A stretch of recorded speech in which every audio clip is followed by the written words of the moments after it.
Hi students, स्वागत है आपका एक बार फिर से अपने YouTube channel best chemistry bio classes पर।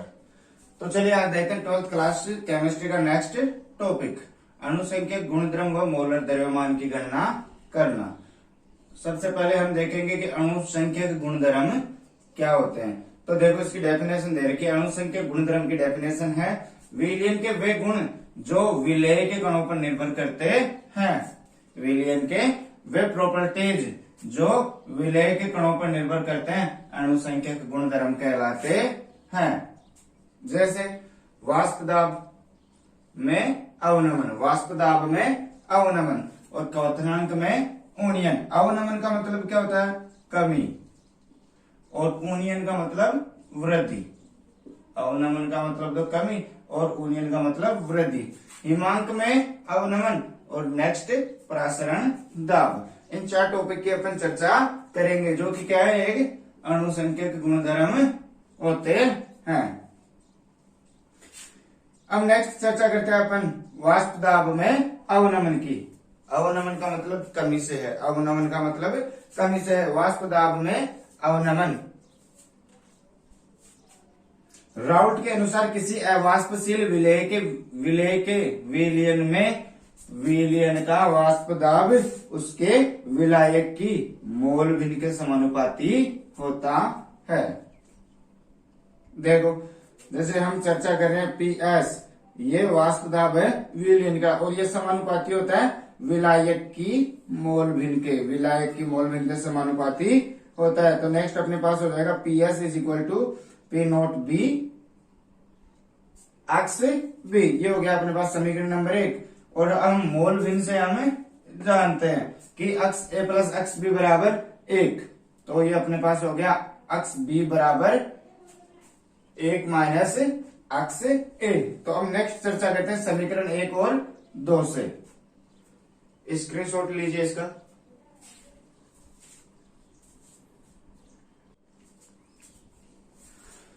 अब नेक्स्ट देखते हैं समीकरण 1 व 2 से।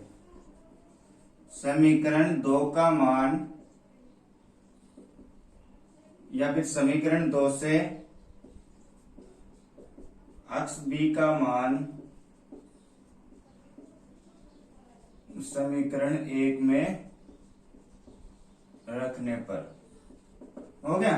तो अपने पास एक्स बी की जगह 1 माइनस एक्स ए रख देंगे। तो ये हो गया पी एस बराबर पी नोट बी और एक्स बी की जगह 1 minus X A, 1 minus X A हो गया। तो ये अपने पास हो जाएगा पी एस बराबर P note B minus P note B X A. ये हो गया। अब देखो अपने पास ये दे रखा है पी नोट बी, इसको इधर ट्रांसफर कर लेते हैं। P S minus P note B is equal to minus P note B X A. अब अगर ये साइन अपन ट्रांसफर करें तो ये अपने पास क्या हो जाएगा, P note B minus P S बराबर P note B X A. अब देखो पी नोट बी को भी इधर ट्रांसफर कर लेते हैं। P note B minus P S upon P note B और बराबर एक्स ए हो गया।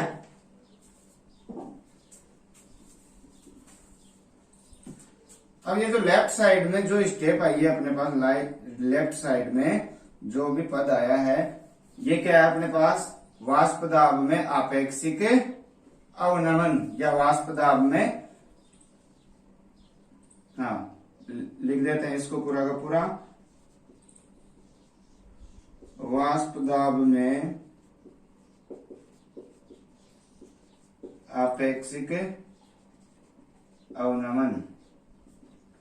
ये पूरा पद है वाष्प दाब में आपेक्षिक अवनमन। और केवल P note B minus P S की बात करें तो ये क्या है, वाष्प दाब में अवनमन। तो यहां हम लिख सकते हैं P note B minus P S बराबर क्या है, वाष्प दाब में अवनमन।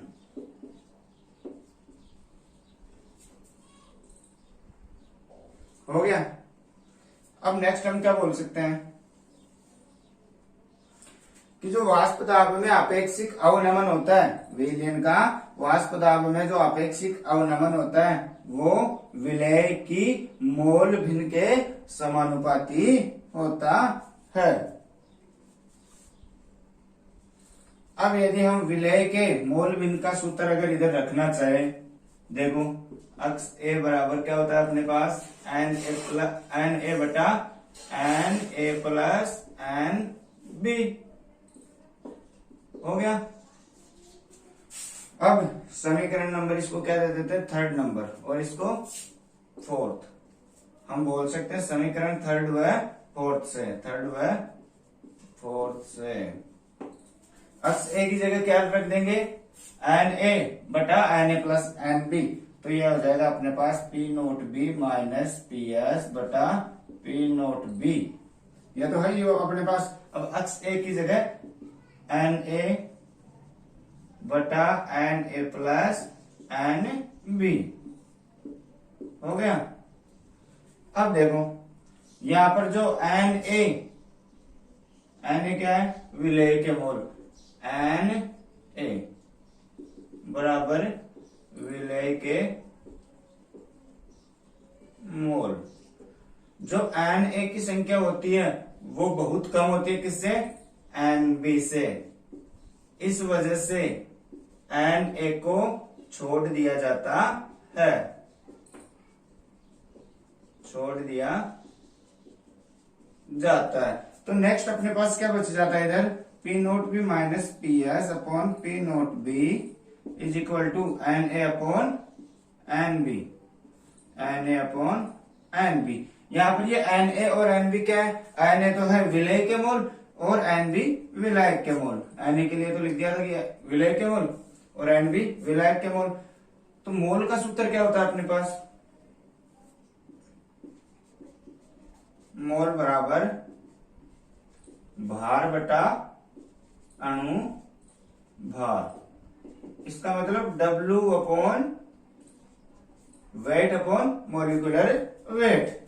तो ये अपने पास नेक्स्ट, इसके नेक्स्ट हो जाएगा P note B minus P S upon P note B is equal to N A के लिए क्या हो जाएगा, W upon M A, W A upon M A, और गुणा में एन बी के लिए, एन बी के लिए हो जाएगा W B upon M B,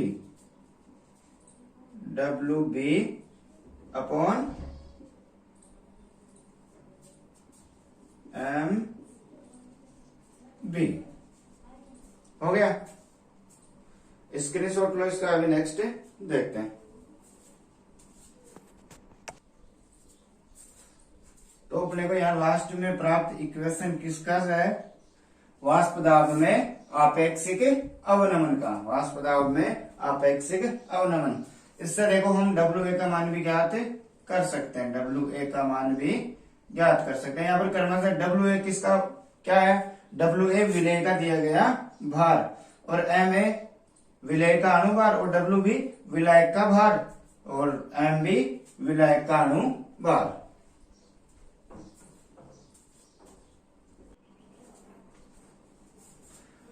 अब नेक्स्ट अनुसंख्यक गुणधर्म देखते हैं विलयन के क्वथनांक में उन्नयन। यदि विलायक में विलय मिलाया जाता है, विलय भी कौन सा, अवाष्पशील विलय, अवाष्पशील विलय। यदि विलायक में अवाष्पशील विलय मिलाया जाता है तो विलयन का वाष्प दाब कम होने के कारण, विलयन का वाष्प दाब कम होने के कारण विलयन के क्वथनांक में वृद्धि हो जाती है, और क्वथनांक में वृद्धि मोलल सांद्रता के समानुपाती होती है। तो यहाँ पर हो जाएगा अपने पास TB minus T naught B proportional to, या समानुपाती मोललता के। अब यहाँ देखो तो टीबी दे रखा अपने को स्मॉल टी स्मॉल बी, ये अपने पास है विलयन का क्वथनांक, विलयन का क्वथनांक। और जो टी नोट बी है अपने पास, टी नोट बी वो है विलायक का क्वथनांक। हो गया। तो अपने पास T B minus T note B समानुपाती मोलर सांद्रता। तो अपने पास हो जाएगा ये समानुपाती चिन्ह हटाने के लिए के बी यहाँ पर नियतांक लगा दिया जाता है, या फिर मोलर क्वथनांक स्थिरांक। केबी को क्या बोला जाता है, यहाँ पर केबी को मोलर ओनियन स्थिरांक। देखो यहाँ पर केबी को क्या बोल दिया जाएगा, मोलर ओनियन स्थिरांक।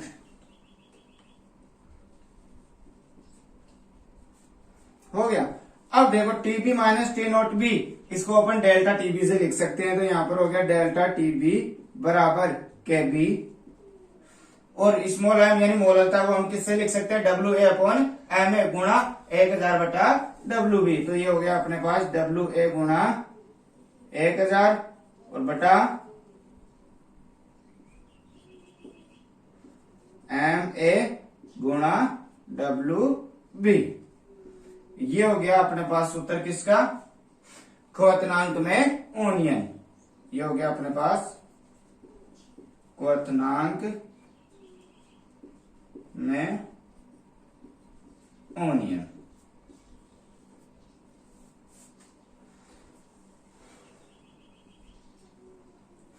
अब नेक्स्ट यदि हम मोलर ओनियन स्थिरांक, मोलर ओनियन स्थिरांक के भी वह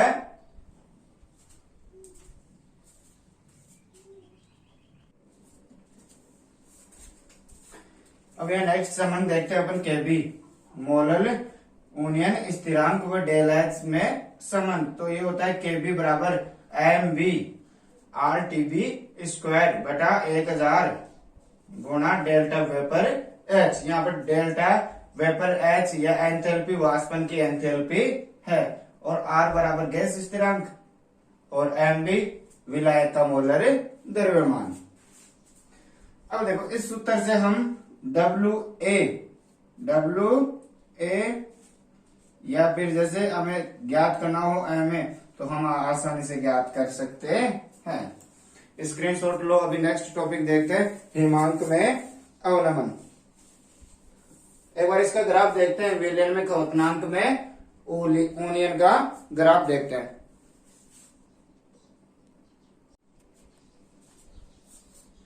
अब नेक्स्ट यदि विलयन के वाष्पदाब, विलयन के वाष्पदाब और विलयन के क्वथनांक और ताप के मध्य यदि अपन ग्राफ देखते हैं, तो अपने को ग्राफ निम्न प्रकार से प्राप्त होता है। देखो ये पहला वक्र है, ये है विलायक का, विलायक के क्वथनांक का,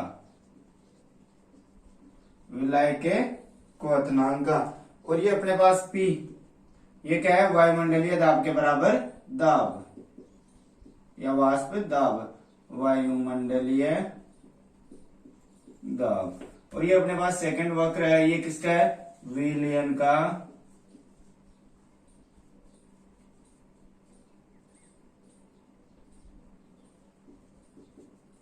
विलयन का क्वथनांक। अब देखो अपने पास विलायक का जो क्वथनांक आता है वो अपने पास क्या था, टी नोट बी, और जो विलयन का है वो है टीबी। तो हम यहाँ देखते हैं कि ताप का मान टीबी का मान क्या है, ज्यादा है, तो हम यहाँ लिख देंगे TB greater than T note B. और यही क्या है, वाष्प दाब, सॉरी क्वथनांक में ओनियन, क्वथनांक में ओनियन T B minus T note B. Screenshot लो इसका। और अभी नेक्स्ट टॉपिक देखते हैं, हिमांक में अवनमन।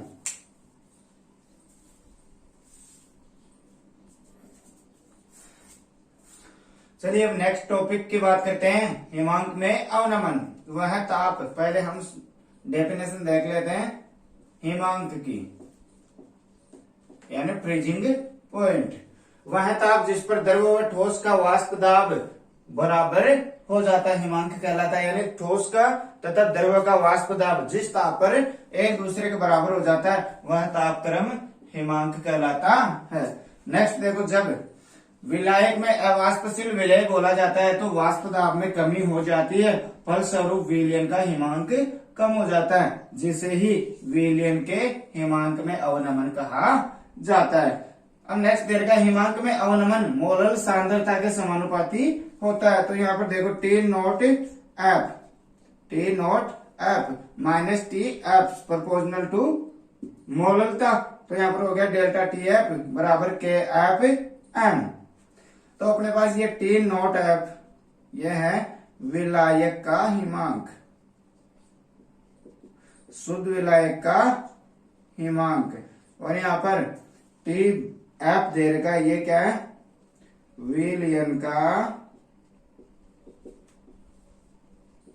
हिमांक। तो यहाँ पर कंडीशन क्या है कि जो टी नॉट एफ है यह बड़ा है किससे, टी एफ से, यानी जो विलायक का क्वथनांक विलायक का जो हिमांक है वो विलयन के हिमांक से क्या है, अधिक है। अब मोललता को हम लिख सकते हैं W गुणा 1000 अपॉन MA गुणा WB। तो अपन M की जगह इसका मान रख देंगे। तो ये हो गया डेल्टा टी एफ बराबर के एफ, और ये अपने पास हो गया WA गुणा 1000 बटा MA गुणा WB। और ये देखो यहाँ पर के क्या है, मोलल हिमांक या मोलल अवनमन स्थिरांक के एफ, मोलल अवनमन स्थिरांक हो गया। अब यदि हम मोलल अवनमन स्थिरांक व गलन की उष्मा में अगर संबंध देखे तो अपने को निम्न संबंध प्राप्त होता है। तो यहां लिख देते हैं हम के एफ व डेल फ्यूजन एंथैल्पी में संबंध। तो ये अपने पास हो जाएगा K F is equal to M B, K F is equal to M B T F square R upon 1000 गुणा डेल फ्यूजन एंथैल्पी। ये हो गया अपने पास M B T F square R upon 1000 गुणा डेल फ्यूजन एंथैल्पी। तो यहां पर हम बात करें डेल फ्यूजन एंथैल्पी, ये क्या है, गलन की उष्मा, गलन की उष्मा।